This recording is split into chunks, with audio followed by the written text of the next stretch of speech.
আর দরজা খোলার সাথে সাথে সব জম্বি জাহাজে প্রবেশ করে এবং এত জম্বি একসাথে মেরে ফেলা তাদের জন্য কঠিন হয়ে পড়ে। সিও নিজেও ক্ষতিগ্রস্ত হয় এবং সাথে সে অন্যদেরও ক্ষতিগ্রস্ত করে। আর এই সব কিছুই জং ও সেই পরিবার দেখছিল। যে ব্যক্তি ইউজিনকে ক্যাপ্টেন সিওর গুলি থেকে উদ্ধার করেছিল সে আর কেউ নয়, তার নিজের বাবা এল্ডার কিম ছিল। তারপর তিনি ধীরে ধীরে মারা যান। কিমের মৃত্যুর পর একটি সামরিক হেলিকপ্টার তাদের উপর দিয়ে যায়। তারা তাকে থামতে ইঙ্গিত দেয়। জম্বিরা তাদের দিকে এগিয়ে আসছিল, কিন্তু মিনজু দৌড়াতে পারে না। এখন জং মিনজুকে প্রতিশ্রুতি দেয় যে সে এখন তাদের মেয়েকে সাহায্য করবে।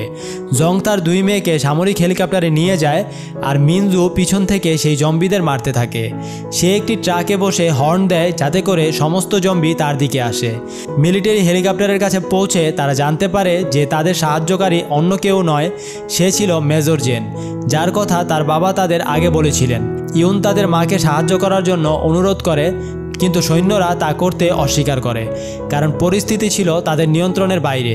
তারপর জুন মেজর জিয়ানকে বন্দুক বের করে তার দিকে তাক করে। সে বলে তার মাকে ছাড়া সে এখান থেকে যাবে না। তারপর সে লক্ষ্য করে যে তার মা আত্মহত্যা করতে যাচ্ছে। এটা দেখে সে নিজেকে নিয়ন্ত্রণ করতে পারে না। জেন বলে তোমার মা সঠিক পদক্ষেপ নিচ্ছেন, কারণ এটি তার জন্য ভালো। তারা 2 বোন কাঁদছিল আর জং তাকে দেখছিল, কারণ সে তার বোনকে এভাবেই মরতে দেখেছিল। কিন্তু সে সেই লোকদের মধ্যে ছিল যারা বলে যে আমরা চেষ্টা করেছি কিন্তু পারিনি।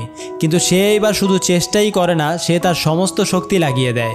সে তাকে বাঁচাতে দৌড়ে যায় এবং তাকে দেখে মিনজুও তার ভাবনা পরিবর্তন করে, কারণ আশার আলো তার মনকে আলোকিত করেছিল যা আগে নিভে গিয়েছিল। সে জম্বিদের উপর তার বন্দুক চালায়। সে সামরিক হেলিকপ্টারে না পৌঁছানো পর্যন্ত জং সেই সময় এই জম্বিদের সাথে লড়াই করতে থাকে। অনেক সংগ্রামের পর তারা তাদের মাকে উদ্ধার করতে পারে। তারা সামরিক হেলিকপ্টারে বসে নিরাপদে পেনিনসুলা থেকে পালিয়ে যায়। আর এখানেই মুভিটি শেষ হয়।